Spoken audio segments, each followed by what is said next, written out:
ఎందుకంటే ఇప్పుడు రేవంత్ రెడ్డి గారి సోదరులు 5 వాళ్ళు సోదరులు, మరి వాళ్ళ ఇళ్లలో మీ ఇంట్లో లెక్క మరి ఆయన కూడా ఎందరిని ఎంపీలు ఎమ్మెల్సీలు మంత్రి పదవులు ఇచ్చుకోవచ్చు కదా. ఆయనకు నిజంగానే ఆ కుటుంబాన్ని మీ కుటుంబం లెక్క దండుకొని దాచుకునే అటువంటి ఆలోచన ఉంటే ఆయన కూడా వాళ్ళని చిన్న చిన్న కంపెనీలు పెట్టుకొని భూములు తీసుకొని చిన్న కంపెనీలలో పని చేసుకోనో లేకపోతే ఒక కంపెనీని ఎస్టాబ్లిష్ చేయాలని కొత్త కంపెనీ పెట్టుకొని కొంచెం తక్కువ పెట్టుబడితోటి ఒక భూమిని అప్లై చేసుకుంటే ఇంత రాద్ధాంతం చేస్తున్నారు మీరు. ఎందుకంటే అందరికీ కేటాయించినట్టు ఆయనకు కేటాయించారు. అప్లికేషన్ పెట్టుకుంటే 32 మందో 34 మందో శ్రీధర్ బాబు గారు చెప్పారు. కాబట్టి నేను ఒక్కటే చెప్తున్నా కేటీఆర్ గారు, మనం పొద్దున్న లేస్తే మంది మీద ఏడవడం బంద్ చేయి. ఇంకో తెలంగాణ ప్రజలు బాగుపడొద్దు నీకు ఓటైనందుకు, రేవంత్ రెడ్డి కుటుంబం బాగుపడొద్దు, ఏ ఉద్యోగం చేసుకోవద్దు, ఏ సద్యోగం చేసుకోవద్దు, వ్యాపారం చేసుకోవద్దు.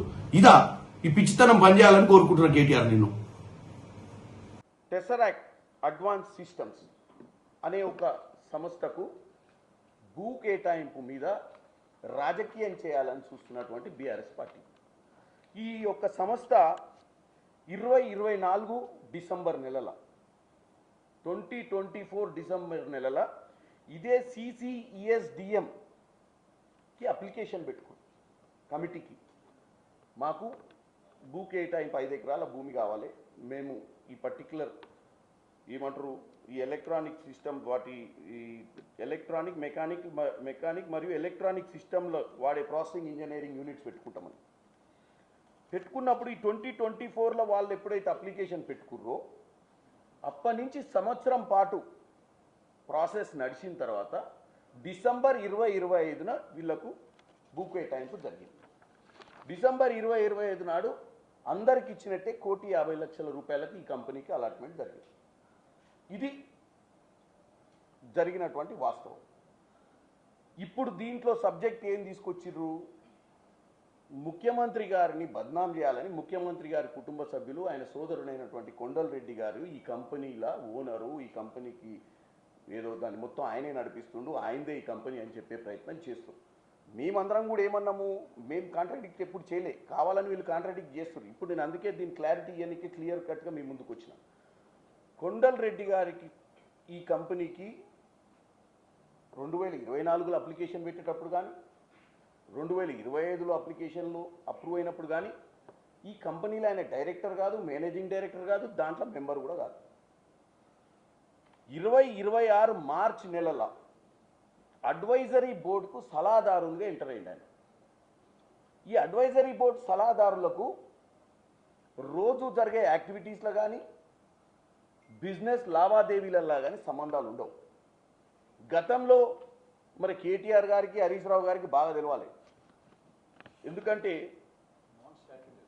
ఇది నాన్ స్టాట్యుటరీ, అంటే ఎట్టి పరిస్థితుల్లో చట్టబద్ధత లేదు.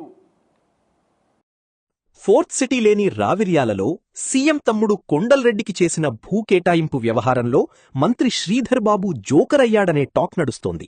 కేవలం ₹1,00,000 పెట్టుబడితో ప్రారంభమైన ఒక్క ఉద్యోగి కూడా లేని కంపెనీకి సీఎం రేవంత్ సోదరుడు కొండల్ రెడ్డి చైర్మన్ కాగా ఆయన కుమారుడు సీఈఓగా ఉన్నారు. ఈ టెసరాక్ట్ అడ్వాన్స్డ్ సిస్టమ్స్ అనే పేరుతో ఏరోస్పేస్ విడిభాగాల తయారీ కంపెనీగా చూపిస్తూ ఫోర్త్ సిటీలోని రావిర్యాలలో 200 కోట్ల విలువైన 5 ఎకరాల భూమిని కేవలం 7 కోట్లకే కట్టబెట్టారు. టెసరాక్ట్ 2024-25 ఆర్థిక సంవత్సరానికి సంబంధించిన రెండో వార్షిక నివేదికలో 2025 మార్చి 31 నాటికి కంపెనీలో ఒక్క ఉద్యోగి కూడా లేరు. అదే సమయంలో కంపెనీ మొత్తం షేర్ క్యాపిటల్ కేవలం ₹1,00,000గా ఉన్నట్లు నివేదికలో పేర్కొన్నారు. 2024-25లో కంపెనీ ₹1,00,00,000 పైగా విదేశీ మారకద్రవ్య ఆదాయం పొందినట్లు కూడా అందులో చూపించారు. టెసరాక్ట్ రిజిస్టర్డ్ చిరునామా పటాన్చెరులోని ఓ నివాస భవనంగా ఉందని, అక్కడ బొట్టాస్ అనే పేరుతో నేమ్ ప్లేట్ ఉందని తెలిపారు.